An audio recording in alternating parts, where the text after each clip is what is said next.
The Innocence of Father Brown by G. K. Chesterton. The Invisible Man. In the cool blue twilight of two steep streets in Camden Town, the shop at the corner, a confectioner's, glowed like the butt of a cigar. One should rather say, perhaps, like the butt of a firework, for the light was of many colours and some complexity, broken up by many mirrors and dancing on many gilt and gaily coloured cakes and sweetmeats. Against this one fiery glass were glued the noses of many gutter snipes, for the chocolates were all wrapped in those red and gold and green metallic colours which are almost better than chocolate itself. And the huge white wedding cake in the window was somehow at once remote and satisfying, just as if the whole North Pole were good to eat. Such rainbow provocations could naturally collect the youth of the neighbourhood up to the ages of 10 or 12. But this corner was also attractive to youth at a later stage, and a young man, not less than 24, was staring into the same shop window. To him also the shop was of fiery charm, but this attraction was not wholly to be explained by chocolates, which, however, he was far from despising. He was a tall, burly, red-haired young man, with a resolute face but a listless manner. He carried under his arm a flat, grey portfolio of black and white sketches, which he had sold with more or less success to publishers ever since his uncle, who was an admiral, had disinherited him for socialism, because of a lecture which he had delivered against that economic theory. His name was John Turnbull Angus. Entering at last, he walked through the confectioner's shop to the back room, which was a sort of pastry cook restaurant, merely raising his hat to the young lady who was serving there. She was a dark, elegant, alert girl in black, with a high colour and very quick, dark eyes, and after the ordinary interval she followed him into the inner room to take his order. His order was evidently a usual one. "I want, please," he said with precision, "one halfpenny bun and a small cup of black coffee." An instant before the girl could turn away, he added, "Also, I want you to marry me." The young lady of the shop stiffened suddenly and said, "Those are jokes I don't allow." The red-haired young man lifted grey eyes of an unexpected gravity. "Really and truly," he said, "it's as serious as the halfpenny bun. It is expensive, like the bun. One pays for it. It is indigestible, like the bun. It hurts." The dark young lady had never taken her dark eyes off him, but seemed to be studying him with almost tragic exactitude. At the end of her scrutiny she had something like the shadow of a smile, and she sat down in a chair. "Don't you think," observed Angus absently, "that it's rather cruel to eat these halfpenny buns? They might grow up into penny buns. I shall give up these brutal sports when we are married." The dark young lady rose from her chair and walked to the window, evidently in a state of strong but not unsympathetic cogitation. When at last she swung round again with an air of resolution, she was bewildered to observe that the young man was carefully laying out on the table various objects from the shop window. They included a pyramid of highly coloured sweets, several plates of sandwiches, and the two decanters containing that mysterious port and sherry which are peculiar to pastry cooks. In the middle of this neat arrangement he had carefully let down the enormous load of white sugared cake which had been the huge ornament of the window. "What on earth are you doing?" she asked. "Duty, my dear Laura," he began. "Oh, for the Lord's sake, stop a minute," she cried, "and don't talk to me in that way. I mean, what is all that?" "A ceremonial meal, Miss Hope." "And what is that?" she asked impatiently, pointing to the mountain of sugar. "The wedding cake, Mrs. Angus," he said. The girl marched to that article, removed it with some clatter, and put it back in the shop window. She then returned, and, putting her elegant elbows on the table, regarded the young man not unfavourably, but with considerable exasperation. "You don't give me any time to think," she said. "I'm not such a fool," he answered. "That's my Christian humility." She was still looking at him, but she had grown considerably graver behind the smile. "Mr. Angus," she said steadily, "before there is a minute more of this nonsense, I must tell you something about myself as shortly as I can." "Delighted," replied Angus gravely. "You might tell me something about myself, too, while you are about it." "Oh, do hold your tongue and listen," she said. "It's nothing that I'm ashamed of, and it isn't even anything that I'm specially sorry about. But what would you say if there were something that is no business of mine, and yet is my nightmare?" "In that case," said the man seriously, "I should suggest that you bring back the cake." "Well, you must listen to the story first," said Laura, persistently. "To begin with, I must tell you that my father owned the inn called the Red Fish at Ludbury, and I used to serve people in the bar. I have often wondered," he said, "why there was a kind of Christian air about this one confectioner's shop. Ludbury is a sleepy, grassy little hole in the eastern counties, and the only kind of people who ever came to the Red Fish were occasional commercial travellers, and for the rest, the most awful people you can see, only you've never seen them. I mean little, loungy men, who had just enough to live on, and had nothing to do but lean about in bar rooms and bet on horses, in bad clothes that were just too good for them. Even these wretched young rotters were not very common at our house, but there were two of them that were a lot too common in every sort of way. They both lived on money of their own, and were wearisomely idle and overdressed. But yet I was a bit sorry for them, because I half believe they slunk into our little empty bar because each of them had a slight deformity, the sort of thing that some yokels laugh at. It wasn't exactly a deformity either, it was more an oddity. One of them was a surprisingly small man, something like a dwarf, or at least like a jockey. He was not at all jockeyish to look at, though. He had a round black head and a well-trimmed black beard, bright eyes like a bird's. He jingled money in his pockets, he jangled a great gold watch chain, and he never turned up except dressed just too much like a gentleman to be one. He was no fool, though a futile idler. He was curiously clever at all kinds of things that couldn't be the slightest use, a sort of impromptu conjuring, making 15 matches set fire to each other like a regular firework, or cutting a banana or some such thing into a dancing doll. His name was Isidore Smythe, and I can see him still, with his little dark face, just coming up to the counter, making a jumping kangaroo out of 5 cigars. The other fellow was more silent and more ordinary, but somehow he alarmed me much more than poor little Smythe.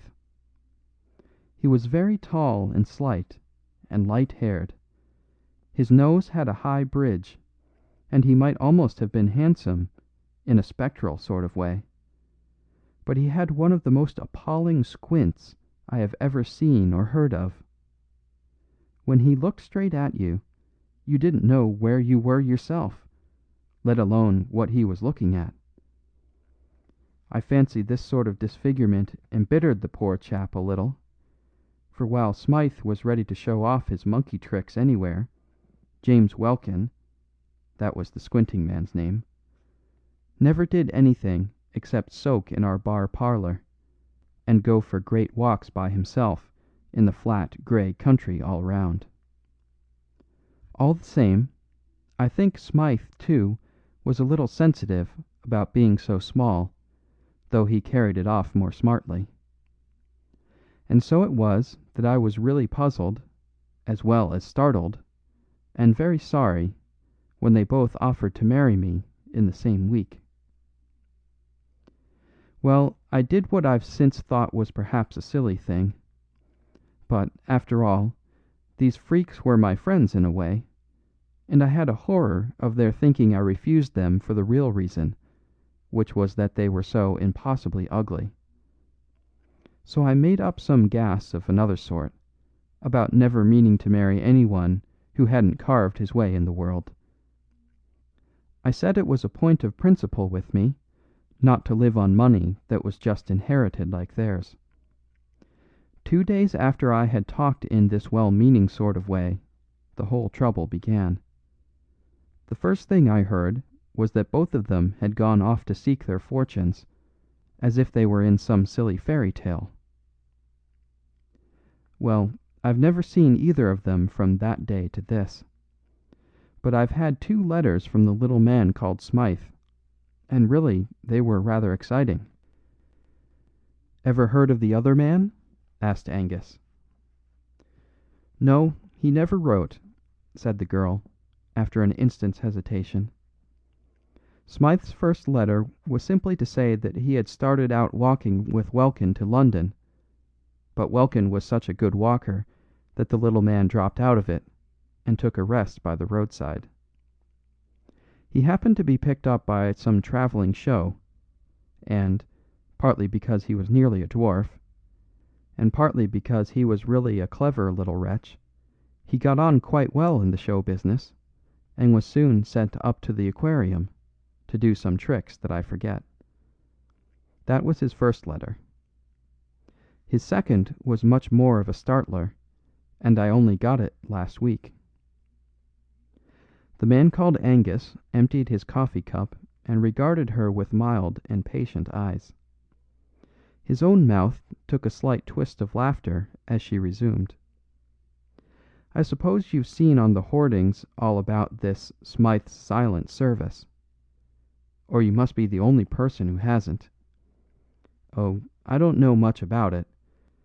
It's some clockwork invention for doing all the housework by machinery. You know the sort of thing. Press a button, a butler who never drinks. Turn a handle, 10 housemaids who never flirt. You must have seen the advertisements. Well, whatever these machines are, they are making pots of money, and they are making it all for that little imp whom I knew down in Ludbury. I can't help feeling pleased the poor little chap has fallen on his feet, but the plain fact is, I'm in terror of his turning up any minute and telling me he's carved his way in the world, as he certainly has." "And the other man?" repeated Angus, with a sort of obstinate quietude. Laura Hope got to her feet suddenly. "My friend," she said, "I think you are a witch. Yes, you are quite right. I have not seen a line of the other man's writing, but I have no more notion than the dead of what or where he is. But it is of him that I am frightened. It is he who is all about my path. It is he who has half driven me mad. Indeed, I think he has driven me mad, for I have felt him where he could not have been, and I have heard his voice when he could not have spoken." "Well, my dear," said the young man, cheerfully, "if he were Satan himself, he is done for now you have told somebody. One goes mad all alone, old girl. But when was it you fancied you felt and heard our squinting friend?" "I heard James Welkin laugh as plainly as I hear you speak," said the girl steadily. "There was nobody there, for I stood just outside the shop at the corner, and could see down both streets at once. I had forgotten how he laughed, though his laugh was as odd as his squint. I had not thought of him for nearly a year, but it's a solemn truth that a few seconds later the first letter came from his rival." "Did you ever make the spectre speak or squeak or anything?" asked Angus, with some interest. Laura suddenly shuddered, and then said, with an unshaken voice, "Yes.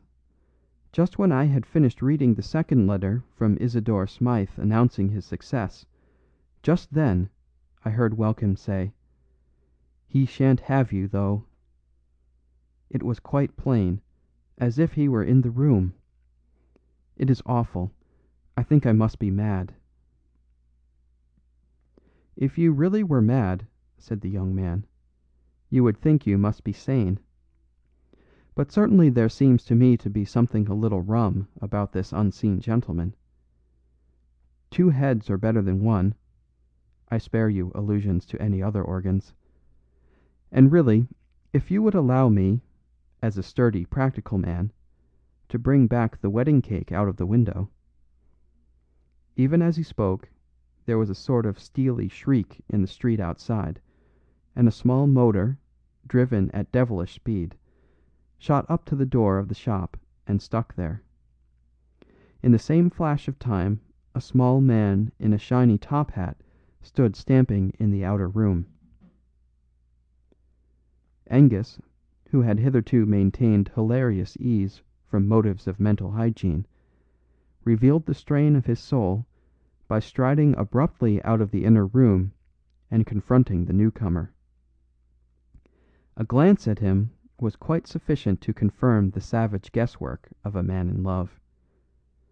This very dapper but dwarfish figure, with the spike of black beard carried insolently forward, the clever, unrestful eyes, the neat but very nervous fingers, could be none other than the man just described to him, Isidore Smythe, who made dolls out of banana skins and matchboxes; Isidore Smythe, who made millions out of undrinking butlers and unflirting housemaids of metal.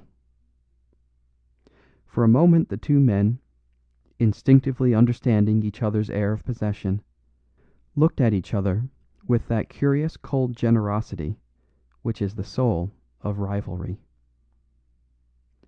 Mr. Smythe, however, made no allusion to the ultimate ground of their antagonism, but said simply and explosively, "Has Miss Hope seen that thing on the window?"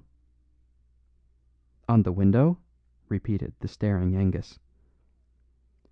"There's no time to explain other things," said the small millionaire shortly. "There's some tomfoolery going on here that has to be investigated." He pointed his polished walking stick at the window, recently depleted by the bridal preparations of Mr. Angus, and that gentleman was astonished to see along the front of the glass a long strip of paper pasted, which had certainly not been on the window when he looked through it some time before. Following the energetic Smythe outside into the street, he found that some yard and a half of stamp paper had been carefully gummed along the glass outside, and on this was written in straggly characters, "If you marry Smythe, he will die." "Laura," said Angus, putting his big red head into the shop, "you're not mad." "It's the writing of that fellow Welkin," said Smythe gruffly. "I haven't seen him for years, but he's always bothering me. 5 times in the last fortnight he's had threatening letters left at my flat, and I can't even find out who leaves them, let alone if it is Welkin himself. The porter of the flat swears that no suspicious characters have been seen, and here he has pasted up a sort of dado on a public shop window, while the people in the shop—" "Quite so," said Angus modestly, "while the people in the shop were having tea." "Well, sir, I can assure you I appreciate your common sense in dealing so directly with the matter. We can talk about other things afterwards. The fellow cannot be very far off yet, for I swear there was no paper there when I went last to the window 10 or 15 minutes ago. On the other hand, he's too far off to be chased, as we don't even know the direction. If you'll take my advice, Mr. Smythe, you'll put this at once in the hands of some energetic inquiry man, private rather than public. I know an extremely clever fellow who has set up in business 5 minutes from here in your car. His name's Flambeau, and though his youth was a bit stormy, he's a strictly honest man now, and his brains are worth money. He lives in Lucknow Mansions, Hampstead." "That is odd," said the little man, arching his black eyebrows. "I live, myself, in Himalaya Mansions, round the corner. Perhaps you might care to come with me. I can go to my rooms and sort out these queer Welcome documents, while you run round and get your friend the detective." "You are very good," said Angus politely. "Well, the sooner we act the better." Both men, with a queer kind of impromptu fairness, took the same sort of formal farewell of the lady, and both jumped into the brisk little car. As Smythe took the handles and they turned the great corner of the street, Angus was amused to see a gigantesque poster of Smythe's Silent Service, with a picture of a huge headless iron doll, carrying a saucepan with the legend, "A cook who is never cross." "I use them in my own flat," said the little black-bearded man, laughing, "partly for advertisements, and partly for real convenience. Honestly, and all above board, those big clockwork dolls of mine do bring your coals or claret or a timetable quicker than any live servants I've ever known, if you know which knob to press. But I'll never deny, between ourselves, that such servants have their disadvantages too." "Indeed?" said Angus. "Is there something they can't do?" "Yes," replied Smythe coolly. "They can't tell me who left those threatening letters at my flat." The man's motor was small and swift like himself. In fact, like his domestic service, it was of his own invention. If he was an advertising quack, he was one who believed in his own wares. The sense of something tiny and flying was accentuated as they swept up long white curves of road in the dead but open daylight of evening. Soon the white curves came sharper and dizzier. They were upon ascending spirals, as they say in the modern religions. For, indeed, they were cresting a corner of London which is almost as precipitous as Edinburgh, if not quite so picturesque. Terrace rose above terrace, and the special tower of flats they sought rose above them all to almost Egyptian height, gilt by the level sunset. The change, as they turned the corner and entered the crescent known as Himalaya Mansions, was as abrupt as the opening of a window, for they found that pile of flats sitting above London as above a green sea of slate. Opposite to the mansions, on the other side of the gravel crescent, was a bushy enclosure more like a steep hedge or dike than a garden, and some way below that ran a strip of artificial water, a sort of canal, like the moat of that embowered fortress. As the car swept round the crescent it passed, at one corner, the stray stall of a man selling chestnuts, and right away at the other end of the curve, Angus could see a dim blue policeman walking slowly. These were the only human shapes in that high suburban solitude, but he had an irrational sense that they expressed the speechless poetry of London. He felt as if they were figures in a story. The little car shot up to the right house like a bullet, and shot out its owner like a bombshell. He was immediately inquiring of a tall commissionaire in shining braid, and a short porter in shirt sleeves, whether anybody or anything had been seeking his apartments. He was assured that nobody and nothing had passed these officials since his last inquiries, whereupon he and the slightly bewildered Angus were shot up in the lift like a rocket till they reached the top floor. "Just come in for a minute," said the breathless Smythe. "I want to show you those Welkin letters. Then you might run round the corner and fetch your friend." He pressed a button concealed in the wall, and the door opened of itself. It opened on a long, commodious anteroom, of which the only arresting features, ordinarily speaking, were the rows of tall, half-human mechanical figures that stood up on both sides, like tailor's dummies. Like tailor's dummies, they were headless, and like tailor's dummies, they had a handsome, unnecessary humpiness in the shoulders, and a pigeon-breasted protuberance of chest; but barring this, they were not much more like a human figure than any automatic machine at a station that is about the human height. They had two great hooks like arms for carrying trays, and they were painted pea green, or vermilion, or black for convenience of distinction. In every other way they were only automatic machines, and nobody would have looked twice at them. On this occasion, at least, nobody did. For between the two rows of these domestic dummies lay something more interesting than most of the mechanics of the world. It was a white, tattered scrap of paper scrawled with red ink, and the agile inventor had snatched it up almost as soon as the door flew open. He handed it to Angus without a word. The red ink on it actually was not dry, and the message ran: "If you have been to see her today, I shall kill you." There was a short silence, and then Isidore Smythe said quietly, "Would you like a little whiskey? I rather feel as if I should." "Thank you, I should like a little flambeau," said Angus gloomily. "This business seems to me to be getting rather grave. I'm going round at once to fetch him." "Right you are," said the other, with admirable cheerfulness. "Bring him round here as quick as you can."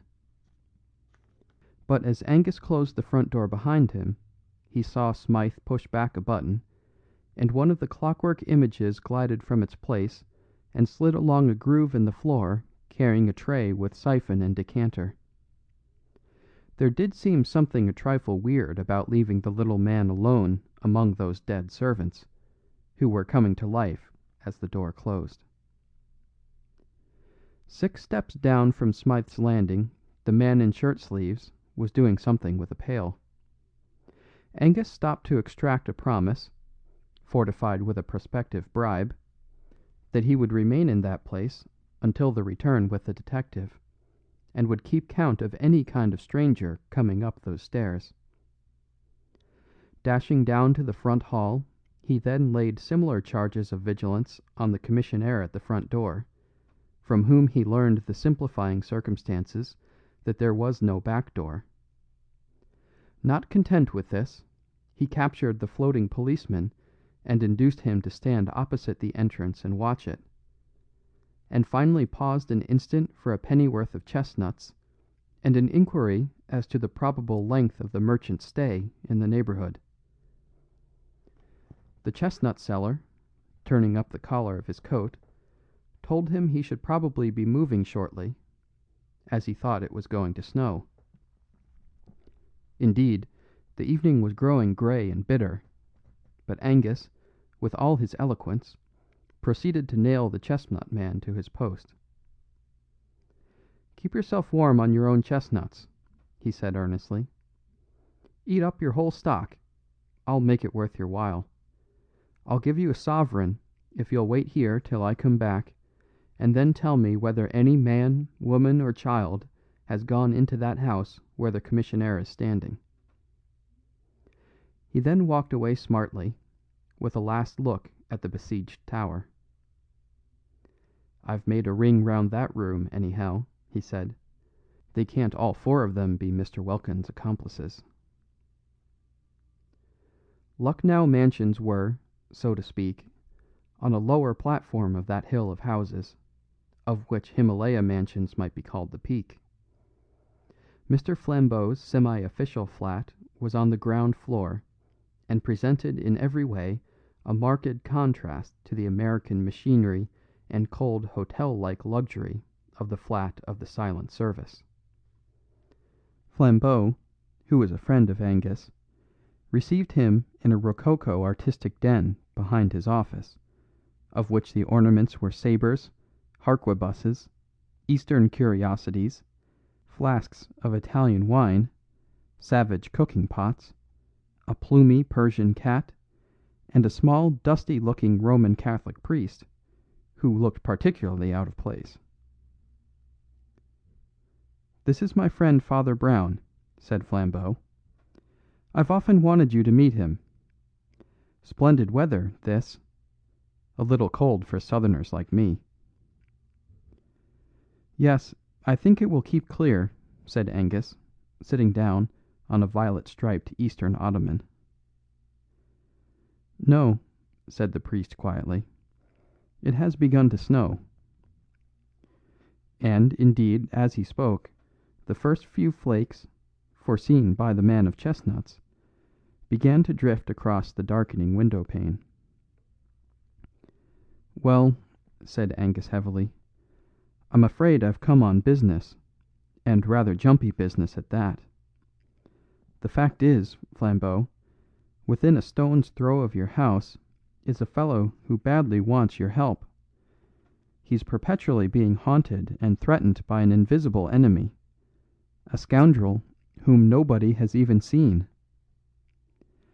As Angus proceeded to tell the whole story of Smythe and Welkin, beginning with Laura's story, and going on with his own, the supernatural laugh at the corner of two empty streets, the strange distinct words spoken in an empty room, Flambeau grew more and more vividly concerned, and the little priest seemed to be left out of it, like a piece of furniture. When it came to the scribbled stamp paper pasted on the window, Flambeau rose, seeming to fill the room with his huge shoulders.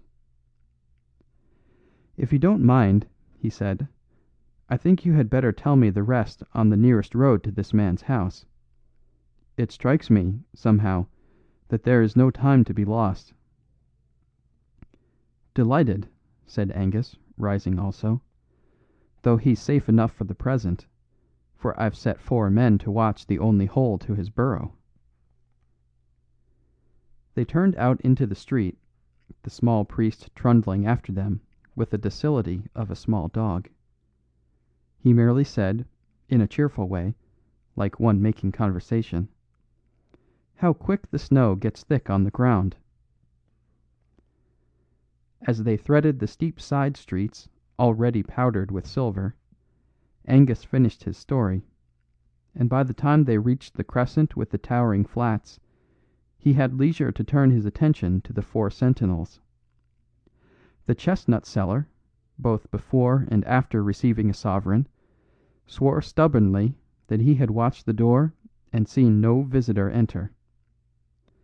The policeman was even more emphatic. He said he had had experience of crooks of all kinds, in top hats and in rags. He wasn't so green as to expect suspicious characters to look suspicious. He looked out for anybody, and, so help him, there had been nobody. And when all 3 men gathered round the gilded commissionaire, who still stood smiling astride of the porch, the verdict was more final still. "I've got a right to ask any man, duke or dustman, what he wants in these flats," said the genial and gold-laced giant. "And I'll swear there's been nobody to ask since this gentleman went away."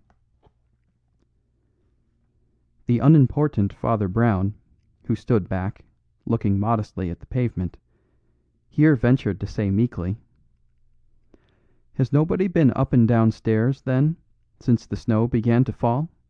It began while we were all round at Flambeau's."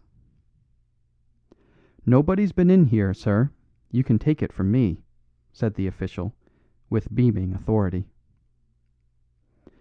"Then I wonder what that is," said the priest, and stared at the ground blankly like a fish. The others all looked down also, and Flambeau used a fierce exclamation and a French gesture.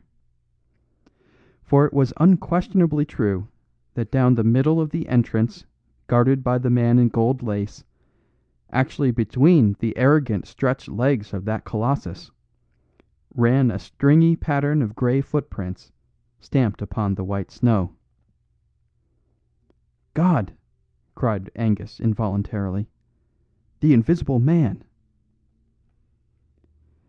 Without another word he turned and dashed up the stairs, with Flambeau following, but Father Brown still stood looking about him in the snow-clad street, as if he had lost interest in his query. Flambeau was plainly in a mood to break down the door with his big shoulders, but the Scotchman, with more reason, if less intuition, fumbled about on the frame of the door till he found the invisible button, and the door swung slowly open. It showed substantially the same serried interior.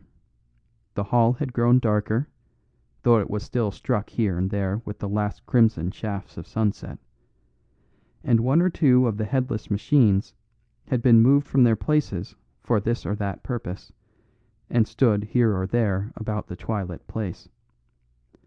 The green and red of their coats were all darkened in the dusk, and their likeness to human shapes slightly increased by their very shapelessness. But in the middle of them all, exactly where the paper with the red ink had lain, there lay something that looked like red ink spilt out of its bottle. But it was not red ink. With a French combination of reason and violence, Flambeau simply said, "Murder!" and, plunging into the flat, had explored every corner and cupboard of it in 5 minutes. But if he expected to find a corpse, he found none. Isidore Smythe was not in the place, either dead or alive. After the most tearing search, the two men met each other in the outer hall, with streaming faces and staring eyes. "My friend," said Flambeau, talking French in his excitement, "not only is your murderer invisible, but he makes invisible also the murdered man." Angus looked round at the dim room full of dummies, and in some Celtic corner of his Scotch soul a shudder started. One of the life-size dolls stood immediately overshadowing the bloodstain, summoned, perhaps, by the slain man an instant before he fell. One of the high-shouldered hooks that served the thing for arms was a little lifted, and Angus had suddenly the horrid fancy that poor Smythe's own iron child had struck him down. Matter had rebelled, and these machines had killed their master. But even so, what had they done with him? "Eaten him?" said the nightmare at his ear, and he sickened for an instant at the idea of rent human remains absorbed and crushed into all that acephalous clockwork. He recovered his mental health by an emphatic effort, and said to Flambeau, "Well, there it is. The poor fellow has evaporated like a cloud, and left a red streak on the floor. The tale does not belong to this world. "There is only one thing to be done," said Flambeau, "whether it belongs to this world or the other. I must go down and talk to my friend." They descended, passing the man with the pail, who again asseverated that he had let no intruder pass, down to the commissionaire and the hovering chestnut man, who rigidly reasserted their own watchfulness. But when Angus looked round for his fourth confirmation he could not see it, and called out with some nervousness, "Where is the policeman?" "I beg your pardon," said Father Brown. "That is my fault. I just sent him down the road to investigate something that I just thought worth investigating." "Well, we want him back pretty soon," said Angus abruptly, "for the wretched man upstairs has not only been murdered, but wiped out." "How?" asked the priest. "Father," said Flambeau, after a pause, "upon my soul, I believe it is more in your department than mine. No friend or foe has entered the house, but Smythe is gone, as if stolen by the fairies. If that is not supernatural, I—" As he spoke they were all checked by an unusual sight. The big blue policeman came round the corner of the crescent, running. He came straight up to Brown. "You're right, sir," he panted. "They've just found poor Mr. Smythe's body in the canal down below." Angus put his hand wildly to his head. "Did he run down and drown himself?" he asked. "He never came down, I'll swear," said the constable. "And he wasn't drowned either, for he died of a great stab over the heart." "And yet you saw no one enter?" said Flambeau in a grave voice. "Let us walk down the road a little," said the priest. As they reached the other end of the crescent he observed abruptly, "Stupid of me. I forgot to ask the policeman something. I wonder if they found a light brown sack." "Why a light brown sack?" asked Angus, astonished. "Because if it was any other coloured sack, the case must begin over again," said Father Brown. "But if it was a light brown sack, why, the case is finished." "I am pleased to hear it," said Angus with hearty irony. "It hasn't begun, so far as I am concerned." "You must tell us all about it," said Flambeau, with a strange heavy simplicity, like a child. Unconsciously they were walking with quickening steps down the long sweep of road on the other side of the high crescent, Father Brown leading briskly, though in silence. At last he said, with an almost touching vagueness, "Well, I'm afraid you'll think it so prosy. We always begin at the abstract end of things, and you can't begin this story anywhere else. Have you ever noticed this, that men never answer what you say? They answer what you mean, or what they think you mean. Suppose one lady says to another in a country house, 'Is anybody staying with you?' The lady doesn't answer, 'Yes, the butler, the 3 footmen, the parlour maid, and so on,' though the parlour maid may be in the room or the butler behind her chair. She says, 'There is nobody staying with us,' meaning nobody of the sort you mean. But suppose a doctor, inquiring into an epidemic, asks, 'Who is staying in the house?' Then the lady will remember the butler, the parlour maid, and the rest. All language is used like that. You never get a question answered literally, even when you get it answered truly. When those 4 quite honest men said that no man had gone into the mansions, they did not really mean that no man had gone into them. They meant no man whom they could suspect of being your man. A man did go into the house, and did come out of it, but they never noticed him." "An invisible man?" inquired Angus, raising his red eyebrows. A mentally invisible man, said Father Brown.